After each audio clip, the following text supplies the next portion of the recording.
বগুড়ায় জোড়া খুনের ঘটনায় গ্রেফতার এক, উদ্ধার করা হয়েছে খুনে ব্যবহৃত বার্মিজ চাকু।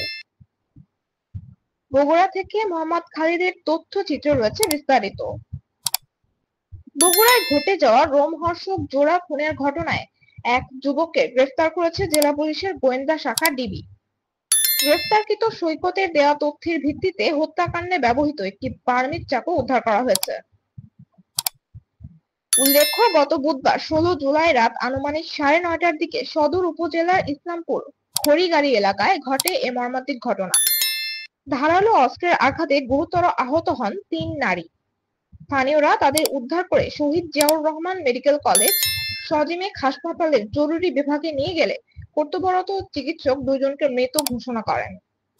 নিহতদের মধ্যে রয়েছেন মৃত আব্দুল কুদ্দুসের স্ত্রী লাইলি বেগম 70 বছর বয়স এবং পারভেজের স্ত্রী হাবিবা বেগম 22 বছর বয়স। আহত অপর নারী বন্যা 18 বছর বয়স সজিমেক হাসপাতালে চিকিৎসাধীন রয়েছেন। কর্তব্যরত চিকিৎসক জানিয়েছেন তার অবস্থা আশঙ্কাজনক। স্থানীয়দের ধারণা আহত বন্যার সঙ্গে প্রেম ঘটিত সম্পর্কের জের ধরেই এই হত্যাকাণ্ড সংঘটিত হয়ে থাকতে পারে।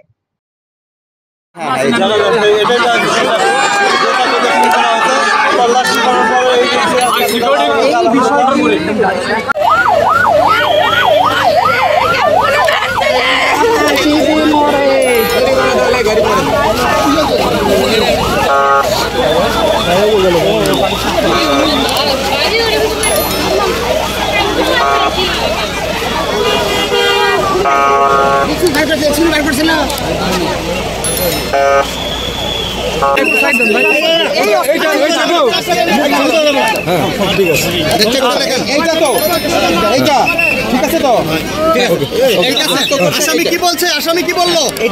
ঘটনার সময় ওদিকে যাওয়ার সময় এটা ফিকে ফেলে দিচ্ছে এখানে পুকুরে। আচ্ছা, এখন পালায় যায়, ঘটনাটা ঘটায় যাওয়ার সময় ওখানে ফেলে দিচ্ছে। তার দেখানোর মধ্যে আমরা একটা আমরা বেরো যাই ভাই।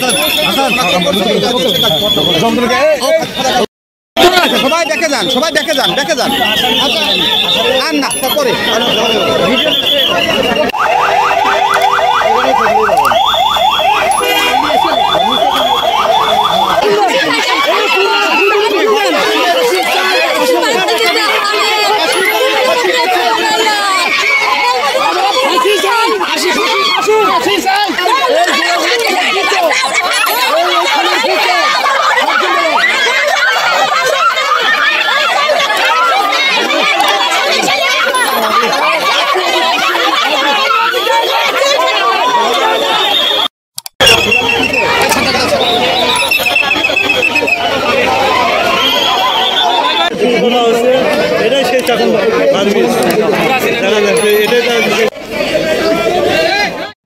ভোরের সময় বগুড়া।